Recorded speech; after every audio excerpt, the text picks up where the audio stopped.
কি রে তোরা এখানে বসে আছিস? সূর্য কই? আরে ওর আবার গার্লফ্রেন্ডের অভাব আছে নাকি? একা পার্কে কোনো মেয়ের সাথে ঘুরে বেড়াচ্ছে। তাই হবে।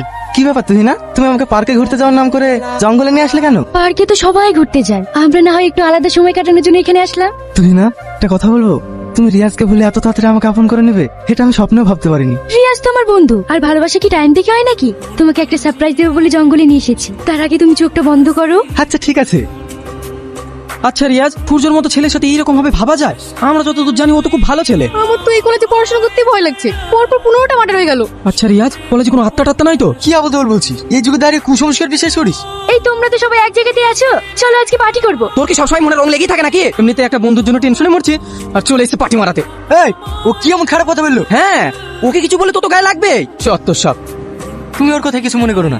আসলে কি জানো, আমি তোমার জন্য তোমার বন্ধুদেরকেও নিজের মনে করি, কিন্তু ওরা আমার সঙ্গে এমন ব্যবহার করে কেন? না আসলে সূর্য মারা যাওয়ার কারণে আমরা চিন্তায় ছিলাম। চলো তোমাকে একটা সুন্দর জায়গা থেকে ঘুরিয়ে নিয়ে আসি। কোথায়? আরে চলো না, পেলেই বুঝতে পারবে। খুব সুন্দর না জায়গাটা? কি হলো, তোমার মুড অফ হয়ে গেল যে? সুমনের মা ফোন করেছিল, ওকে নাকি কাল রাতে থেকে খুঁজে পাওয়া যাচ্ছে না।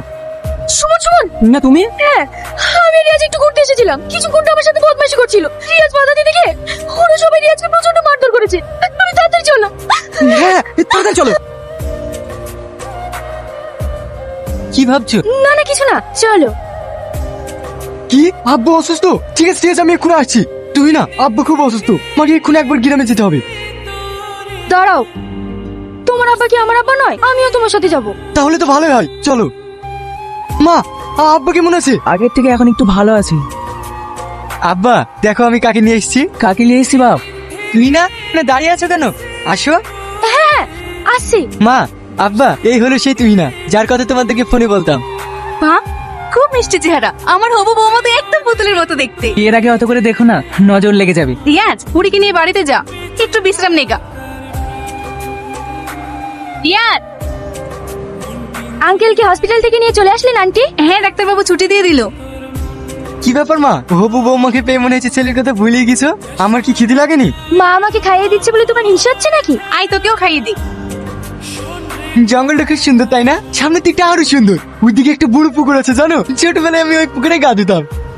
তুই না গাছটার দিকে তাই কি ভাবছো? জানো এই গাছটার একটা ইতিহাস আছে। আজ থেকে 12 বছর আগে জঙ্গলে রাক্ষস থাকতো।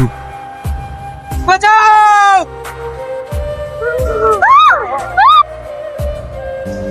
কি হলো? তুই না এসো। হ্যাঁ, আসছি।